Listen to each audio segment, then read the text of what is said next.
નમસ્કાર મિત્રો, સ્વાગત છે યુટ્યુબ ચેનલ મિશન ગવર્મેન્ટ એક્ઝામની અંદર. જે વિદ્યાર્થીઓ મિત્રો ટાટા હાયર સેકન્ડરી પરીક્ષાની તૈયારી કરી રહ્યા છે તેમના માટે આજનો ખાસ નિબંધ ગ્લોબલ વોર્મિંગ માનવજાત માટે ખતરો. શરૂ કરીએ આજનો વિડીયો. કુદરતની કરામત માણસે ક્યાં જાણી છે? આજે પૃથ્વી પર સંકટની આંખમાં પાણી છે.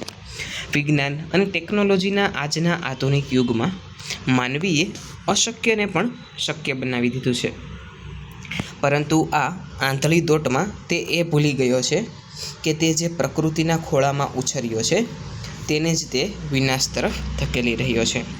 આજે સમગ્ર વિશ્વની સામે જે ગંભીર સમસ્યાઓ આવીને ઊભી છે તેમાં ગ્લોબલ વોર્મિંગ, વૈશ્વિક તાપમાન વૃદ્ધિ સૌથી મોટો અને ભયાનક ખતરો છે.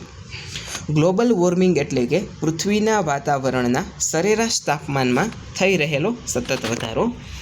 આ કોઈ સામાન્ય કુદરતી ફેરફાર નથી, પરંતુ માનવજાતના અસ્તિત્વ સામે મંડરાઈ રહેલો કાળો પડછાયો છે. ગ્લોબલ વોર્મિંગ એટલે શું અને તેના કારણો?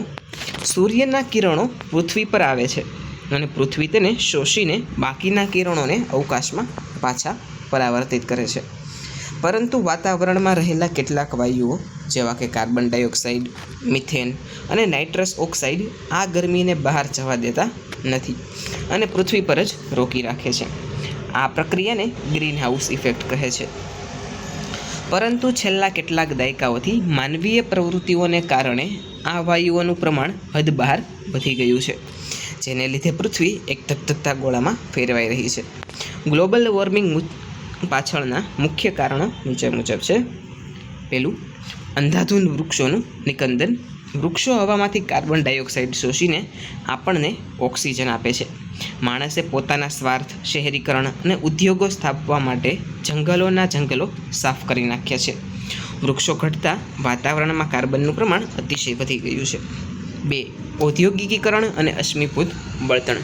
ફેક્ટરીઓ, મિલો અને પાવર પ્લાન્ટ્સમાં કોલસો અને પેટ્રોલિયમ પદાર્થોનો બેફામ ઉપયોગ થાય છે. આ બળતણના દહનથી ઝેરી વાયુઓ હવામાં ભળે છે. 3, વાહનોનો વધતો ધુમાડો. આજે ઘર દીઠ વાહનો થઈ ગયા છે. રસ્તા ઉપર દોડતા લાખો વાહનો રાત દિવસ ઝેરી ધુમાડો ઓકી રહ્યા છે. એસી અને ફ્રીઝરનો ઉપયોગ.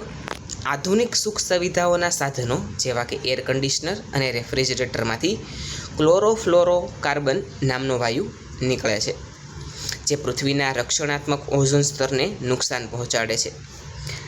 કાપી નાખ્યા જંગલોને કોન્ક્રીટના વન બનાવ્યા. હવે ગરમીથી અકળાઈને આપણે જ ઈશ્વર પોકાર્યા. ગ્લોબલ વોર્મિંગની ભયાનક અસરો. ગ્લોબલ વોર્મિંગ એ કોઈ ભવિષ્યની વાત નથી, તેની અસરો અત્યારે જ આપણી નજર સામે દેખાઈ રહી છે. આ અસરો એટલી ગંભીર છે કે જો તેને વહેલી તકે અટકાવવામાં નહીં આવે તો પૃથ્વી પરથી માનવજાતનું નામો નિશાન મટી જશે. ગ્લેશિયર્સનું ઓગળવું અને સમુદ્રની સપાટીમાં વધારો થવો. પૃથ્વીનું તાપમાન વધવાને કારણે હિમાલય અને ધ્રુવ પ્રદેશો એટલે કે એન્ટાર્કટિકામાં રહેલ સદીઓ જૂનો બરફ ખૂબ જ ઝડપથી ઓગળી રહ્યો છે. આ પીગળતો બરફ નદીઓ દ્વારા સમુદ્રમાં ભળે છે, જેના કારણે સમુદ્રની જળ સપાટી ઊંચી આવી રહી છે. જો આ જ ગતિ ચાલુ રહેશે તો મુંબઈ, ન્યૂયોર્ક, લંડન અને માલદીવ જેવા દુનિયાના અનેક દરિયાકાંઠાના મોટા શહેરો અને ટાપુઓ પાણીમાં ગરકાવ થઈ જશે. ઋતુચક્રમાં અનિયમિતતા અને કુદરતી આફતો. હવે ચોમાસું, શિયાળો કે ઉનાળો કોઈ સમયસર આવતા નથી. ક્યારેક ધોધમાર કમોસમી વરસાદ એટલે કે માવઠું પડે છે, તો ક્યારેક ભયંકર દુષ્કાળ પડે છે. વાવાઝોડાની સંખ્યા અને તેની તીવ્રતામાં બહુ મોટો વધારો થયો છે. ક્યાંક પૂર પાયમાલી સર્જે છે, તો ક્યાંક પીવાના પાણીના ફાંફા પડે છે. 3, ખેતી અને ખોરાક પર સંકટ.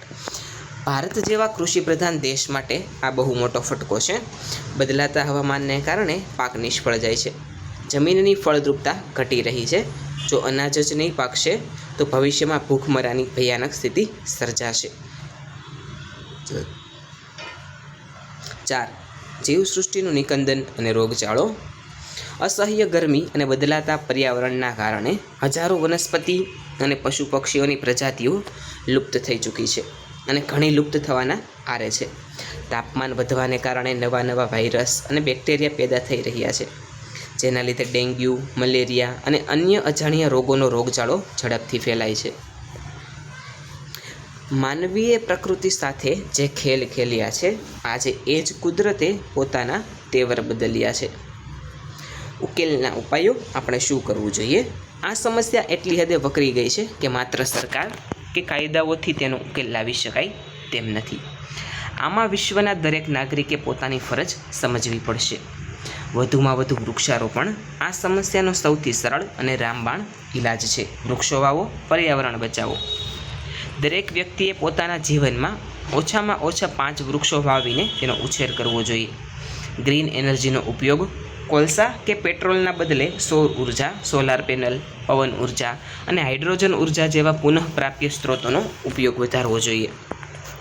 પબ્લિક ટ્રાન્સપોર્ટનો ઉપયોગ, અંગત વાહનોનો વપરાશ ઘટાડીને બસ, મેટ્રો કે ટ્રેન જેવા જાહેર વાહનોનો ઉપયોગ કરવો જોઈએ. નજીકના અંતર માટે સાયકલનો ઉપયોગ કરો અથવા પગપાળા જવું જોઈએ. પ્લાસ્ટિક પર પ્રતિબંધ અને પ્રદૂષણ નિયંત્રણ, ફેક્ટરીઓમાંથી નીકળતા ધુમાડા અને કેમિકલયુક્ત પાણીના નિકાલ માટે કડક નિયમો બનાવવા જોઈએ. સિંગલ યુઝ પ્લાસ્ટિકનો વપરાશ બિલકુલ બંધ કરવો જોઈએ. જાગૃતિ અભિયાન, શાળા અને કોલેજોના સ્તરેથી જ બાળકોમાં પર્યાવરણ પ્રત્યે પ્રેમ અને જાગૃતિ કેળવવી જોઈએ. ઉપસાર: ગ્લોબલ વોર્મિંગ એ કોઈ કાલ્પનિક વાર્તા નથી, પરંતુ એક કડવી અને ભયાનક વાસ્તવિકતા છે. ઈશ્વરે આપણને રહેવા માટે આ સુંદર પૃથ્વી આપી છે, જે આખા બ્રહ્માંડમાં અનન્ય છે. તેને બચાવવાની જવાબદારી આપણી જ છે. જો આજે આપણે જાગૃત નહીં થઈએ તો આવનારી પેઢી આપણને ક્યારેય માફ નહીં કરે. વિકાસ જરૂરી છે, પણ વિનાશના ભોગે નહીં. ચલો આજે જ આપણે સૌ સાથે મળીને સંકલ્પ કરીએ કે આપણે આપણી પૃથ્વીને ફરીથી લીલીછમ અને સુરક્ષિત બનાવીશું. હજુય સમય છે, ચેતી જાવ ઓ માનવરાજ, નહીં તો કાલે ભોગવવું પડશે જે વાવ્યું છે આજ. ધરતી માતા પોકારી રહી છે, કરો મારું રક્ષણ. વૃક્ષો વાવો, જીવન બચાવો, એ જ સાચું લક્ષણ. વિદ્યાર્થી મિત્રો, આજનો નિબંધ આપને કેવા લાગ્યો છે નીચે કોમેન્ટ સેક્શનમાં જરૂરથી જણાવજો. આવા જ અન્ય એક નવા વિડીયો સાથે આવતીકાલે ફરીથી મળીશું. જો તમારે કોઈ વિષય ઉપર વિડીયો જોવો હોય તો નીચે કોમેન્ટ સેક્શનમાં મને જણાવી શકો છો. Thanks for watching.